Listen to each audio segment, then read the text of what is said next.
Hi guys, welcome back to ToK Today. I'm Daniel and I'm here to help you. So today's video is about the 3 biggest mistakes which I've seen on the ToK Essay over the years. I've been marking them for a very long time, supervising them for a very long time.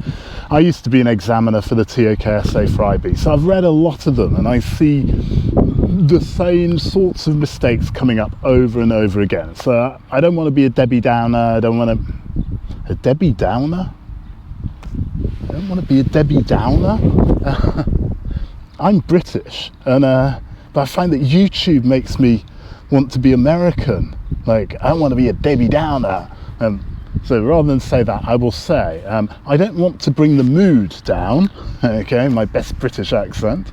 But I suppose by pointing out these mistakes, then this video can sort of be positive, because you're not going to make these mistakes. You're going to get a better grade on your ToK essay, and that's a positive thing rather than a downer. Okay, let's get into it. The number one mistake that I see over and above any other mistakes, the number one thing is too much focus on the real world context, or too much focus on what's called the real life situation in some ToK classes. People talking too much about the examples and not enough focus on knowledge, not writing enough about knowledge. So, for example, an archetypal example, Ptolemy's research on the heliocentric theory of the universe as a way to explain how new knowledge displaces old knowledge. You don't have to go into detail on Ptolemy's maths, okay? You don't have to start to explain the mathematical evidence and research that he did and the calculations that he made.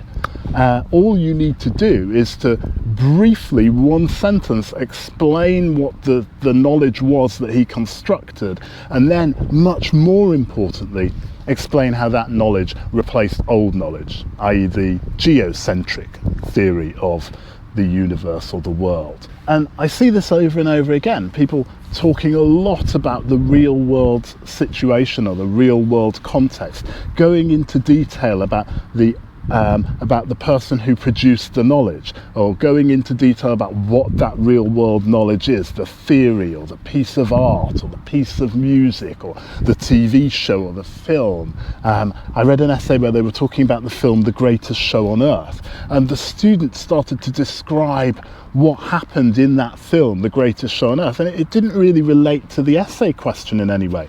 Sure, put real world content in there if it helps you to answer the question, but if it doesn't directly answer the question, don't put it in there. So how much real world content should you be putting in? How many examples, that's what we're talking about, how many examples should you be putting into your essay?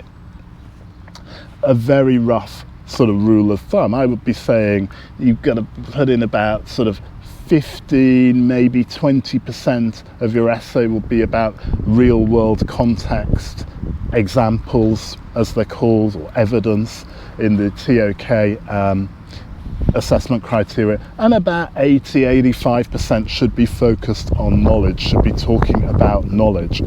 Only develop the evidence, the examples, the real world content if it directly answers that question.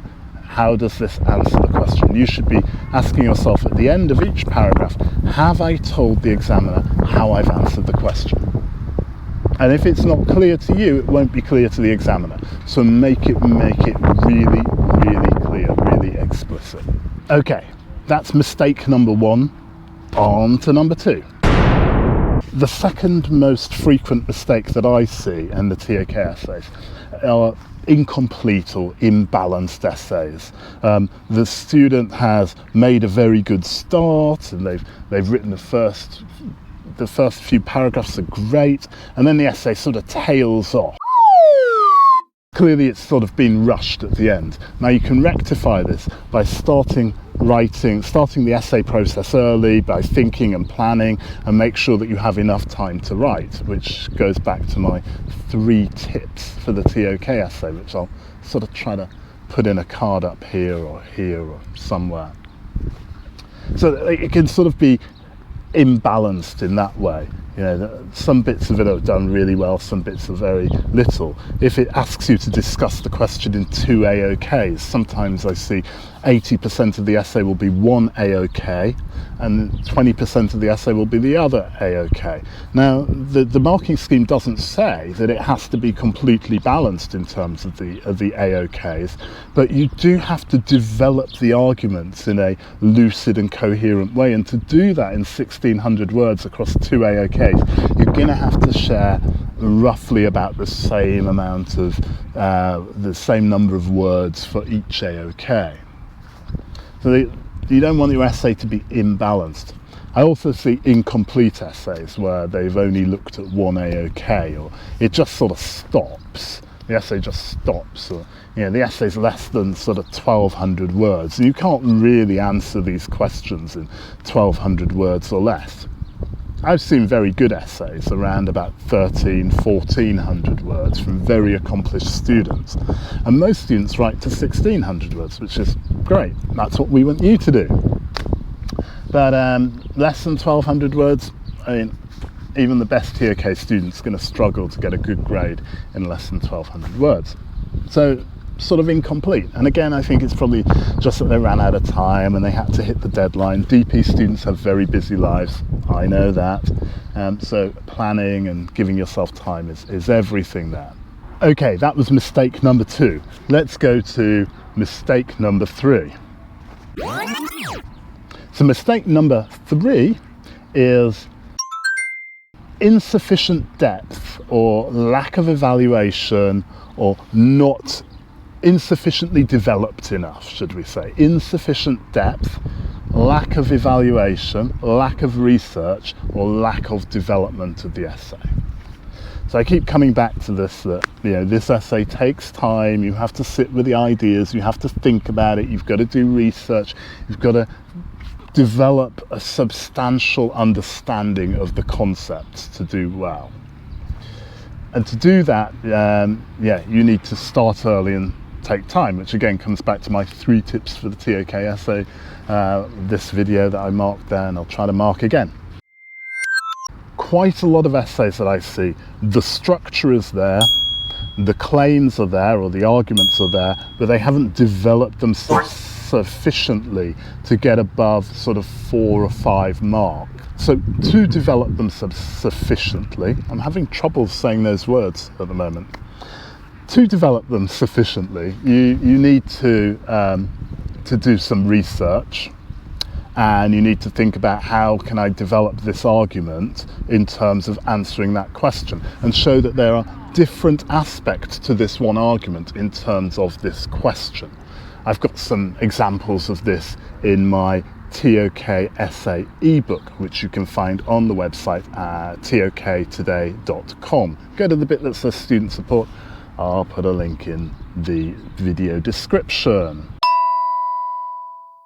The problem with insufficiently developed ideas or arguments is that it can lead to students making quite sort of crude or reductionist sort of statements, quite sort of binary statements.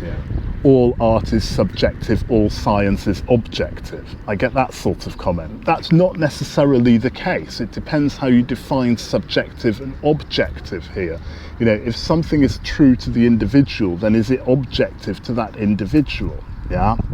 If the piece of artwork is an exact representation of what most people saw or most people experienced, then is it not objective? This is an argument you can make. It's not truth or anything. Truth. If we think about science, so we say, well, all science is objective. I get that statement. All science is objective. Well, really? Wasn't the way that the scientist, first of all, identified the phenomenon to be studied subjective? Wasn't the the identification of the variables subjective, and then the operationalization of the variables subjective? And there's a point where scientists interpret data. Now, could we not describe that as being subjective? So There's a lot of nuance between the idea that art is subjective and science is objective. There are lots of different perspectives in between, and those perspectives can be explored. And if you do that, then you get a higher mark in your ToK essay. One of the common mistakes that I see where there hasn't been much research on nuance is what I call knowledge hierarchies. The students start to sort of say, well, this type of knowledge is better than that type of knowledge. And they don't really develop why that might be. You know, it might be for a particular purpose, or it might be in terms of these people's criteria for judging how good knowledge is, whatever good means. So typically get sort of, mathematical knowledge is better than indigenous people's knowledge. Really? Does indigenous people's knowledge involve mathematics? Doesn't mathematics involve indigenous people's knowledge? And it's those sort of reductionist knowledge hierarchies that you really need to avoid.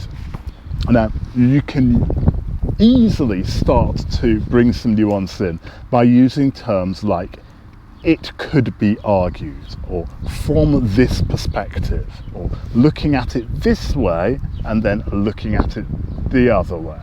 And then you start to tell the examiner, I know that this is just a thesis or a hypothetical statement, and that other theses and hypothetical statements can also exist. Okay, I'm going to leave it there because I've been blathering on for long enough, and you're a busy DP student and you have lots of other important things to be getting on with. So, to summarise, 3 mistakes that we commonly see in the ToK essay are: number 1, too much focus on real-world content evidence and not enough focus on knowledge arguments, knowledge claims, knowledge discussions. Number 2, incomplete or imbalanced essays, not doing the whole essay, spending too much time on one area and not on the other. And number 3, it'd be undeveloped arguments, undeveloped ideas, sort of crude reductionist statements. Now I've told you these things, you're not going to make those mistakes. So I hope that helps you. If you need more help, then you can get the How to Write Your ToK Essay ebook from my website, or get in touch with me at toktoday.com. You can email me at daniel@toktoday.com. I hope that was useful. If you liked it, hit like. If you want more stuff like this, then hit subscribe. And I hope to see you on the next one. Peace. Goodbye.